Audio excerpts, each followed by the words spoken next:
அஸ்ஸலாமு அலைக்கும். Hi friends, welcome to our channel. எல்லாரும் எப்படி இருக்கீங்க? அல்ஹம்துலில்லா. இன்னைக்கு ரொம்பவே ஈஸியான டேஸ்டியான ரெசிபியோட வந்திருக்கேன். இந்த ரெசிபியை பற்றி தெரியாதவங்க யாருமே இருக்க மாட்டாங்க. அந்த அளவுக்கு ஃபேமஸான ரோட்டுக்கடை அத்தோ எப்படி செய்யலான்னு பார்க்கலாம். முட்டை பேஜோக்கு ஃபஸ்ட்டு முட்டையை அவிச்சுக்கலாம். நான் 6 முட்டை எடுத்துருக்கிறேன். அடுத்து நூடுல்ஸை அவிக்கிறதுக்கு ஒரு பாத்திரத்தில் தண்ணி ஊற்றி கொஞ்சமாக உப்பு போட்டுக்கோங்க. ஃபுட் கலர் ஆட் பண்ணிக்கோங்க. ஃபுட் கலர் தேவையில்லைன்னா ஸ்கிப் பண்ணிக்கோங்க. கொஞ்சமாக ஆயில் விட்டு தண்ணி கொஞ்சம் சூடு வந்தோன்னே நூடுல்ஸை போட்டு நல்லா வேக வச்சுக்கோங்க.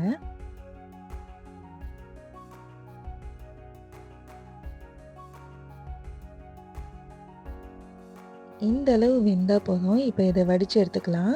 வடித்த பிறகு அதே பாத்திரத்தில் கொஞ்சமாக ஆயில் விட்டு ஒரு முழு பூண்டு சின்ன சின்னதாக நறுக்கியிருக்கேன், அதை வறுத்து எடுத்துக்கலாம். நல்லா கோல்டன் ப்ரௌன் ஆகிற அளவுக்கு வறுக்கணும்.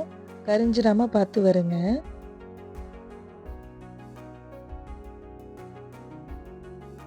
மூணு பெரிய சைஸ் வெங்காயம் அரிஞ்சு வச்சுருக்கிறேன், அதையும் வறுத்து எடுத்துக்கலாம். இதுவுமே கோல்டன் ப்ரௌன் ஆகிற அளவுக்கு வறுக்கணும். கரிஞ்சிடாமல் வறுக்கணும். கரிஞ்சிருச்சுன்னா வெங்காயம் கசப்பு கொடுத்துரும். கொஞ்சம் பார்த்து பக்குவமாக வறுத்து எடுத்துக்கோங்க.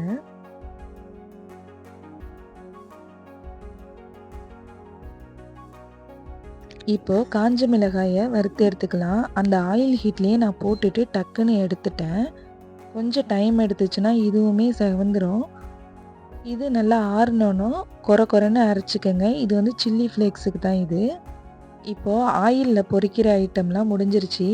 நம்ம என்னென்ன பொரிச்சோன்னா பூண்டு, வெங்காயம், இப்போ சிகப்பு மிளகா பொரித்து எடுத்துருக்குறோம். இனி அரைக்கிறது பேஜோக்கு இனி ரெடி பண்ணலாம். அரை கப்பு பச்சரிசியை 10 நிமிஷம் தண்ணியில் ஊற வச்சுக்கிட்டேன். ஒரு காட்டன் கிளாத்தில் அரை மணி நேரம் காய வச்சுக்கிட்டேன். வெயிலில் இல்லை, நிழல் காய்ச்சலில் தான் காய வச்சுக்கிட்டேன். அதை மிக்சியில் பவுடர் பண்ணிவிட்டு இப்போது ஒரு பாத்திரத்தில் தண்ணி விட்டு கொஞ்சமாக உப்பு போட்டு கரைச்சி வச்சுக்கோங்க.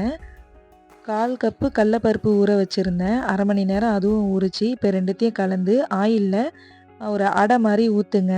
கொஞ்சம் தின்னாக இருக்கணும். நல்லா கிறிஸ்பியாக பொரித்து எடுத்துக்கோங்க. இந்த மாதிரி தான் இருக்கணும். அது எந்த ஷேப்பாக இருந்தாலும் பரவாயில்ல. இதை நம்ம நொறுக்கி தான் எடுக்க போகிறோம். இப்போது அத்தோவை மிக்ஸ் பண்ணிக்கலாம். இதுக்கு என்னென்ன தேவைன்னு பார்க்கலாம். ஃபஸ்ட்டு வேக வச்ச நூடுல்ஸு, 3 வெங்காயம், 1/2 கப்பு முட்டைக்கோசு, வறுத்து வச்ச வெங்காயம், அப்புறம் சில்லி ஃப்ளேக்ஸு, பொட்டுக்கல்லையே பவுடர் பண்ணி வச்சுருக்கிறேன், கொத்தமல்லி கீரை, வறுத்து வச்ச பூண்டு வறுத்த ஆயிலு, கொஞ்சமாக தண்ணியில் உப்பு கலந்து வச்சுருக்கிறேன், புளி கரைச்சி வச்சுருக்கிறேன், கேரட்டு தேவை இருந்தால் கேரட்டு போட்டுக்கோங்க. நான் கேரட்டு போட்டிருக்கிறேன். அடுத்து அந்த பேஜோ, இதை எல்லாத்தையும் 1 பை 1 நல்லா மிக்ஸ் பண்ணிக்கோங்க. இந்த ரெசிபியை நீங்களும் ட்ரை பண்ணி பாருங்கள். இது ரொம்பவே ஈஸியாக இருக்கும். என்னுடைய சேனலுக்கு இப்போ தான் நீங்கள் ஃபஸ்ட் டைம் வரீங்கன்னா மறக்காமல் சப்ஸ்கிரைப் பண்ணிவிட்டு பாருங்கள். இனி வரக்கூடிய வீடியோக்களில் ரமதானுடைய ஸ்பெஷல் நிறைய ரெசிபி போடுவேன். கண்டிப்பாக பாருங்கள். உங்கள் ஃப்ரெண்ட்ஸ் அண்ட் ஃபேமிலிக்கும் ஷேர் பண்ணுங்கள்.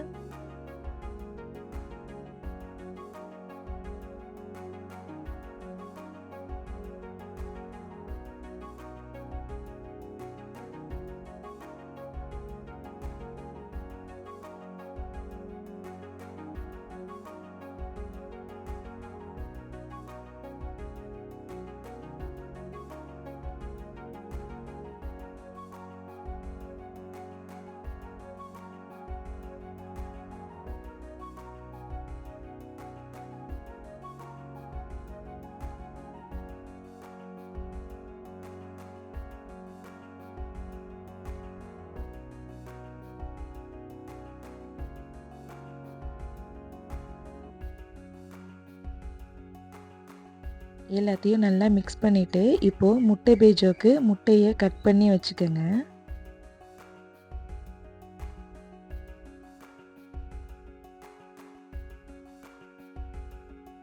இப்போது முட்டைக்கு ஸ்டஃபிங் பண்ணுவோம். அத்தோல மிக்ஸ் பண்ணின அதே பொருள் தான் இதுக்கு நான் கொஞ்சம் கொஞ்சம் எடுத்து வச்சுருந்தேன்.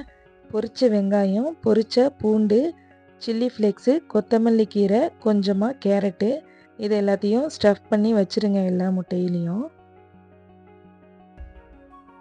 இது மேலே புளி தண்ணியை கொஞ்சம் கொஞ்சமாக ஊற்றிக்கங்க. அடுத்து உப்பு கலந்த தண்ணியும் அதே மாதிரி ஊற்றிக்கங்க. லாஸ்ட்டாக பூண்டு பொரிச்ச எண்ணெயும் அதே மாதிரி ஊற்றிக்கங்க. அவ்வளோதான். இது ரொம்பவே ஈஸியான ரெசிபி. இதோடைய ப்ராசஸ் வேணால் பெருசாக தெரியலாம், ஆனால் அவ்வளோ ஈஸியான ரெசிபி. இதை நீங்களும் ட்ரை பண்ணி பாருங்கள். உங்களுக்கு பிடிச்சிருந்துச்சுன்னா லைக் பண்ணுங்கள், கமெண்ட் பண்ணுங்கள், மறக்காமல் சப்ஸ்கிரைப் பண்ணுங்கள், உங்கள் ஃப்ரெண்ட்ஸ் அண்ட் ஃபேமிலிக்கு ஷேர் பண்ணுங்கள். இனி நெக்ஸ்ட் வீடியோவில் வேறு ஒரு நல்ல ரெசிபியோட உங்களை சந்திக்கிறேன். அது வரைக்கும் பாய். அஸ்ஸலாமு அலைக்கும்.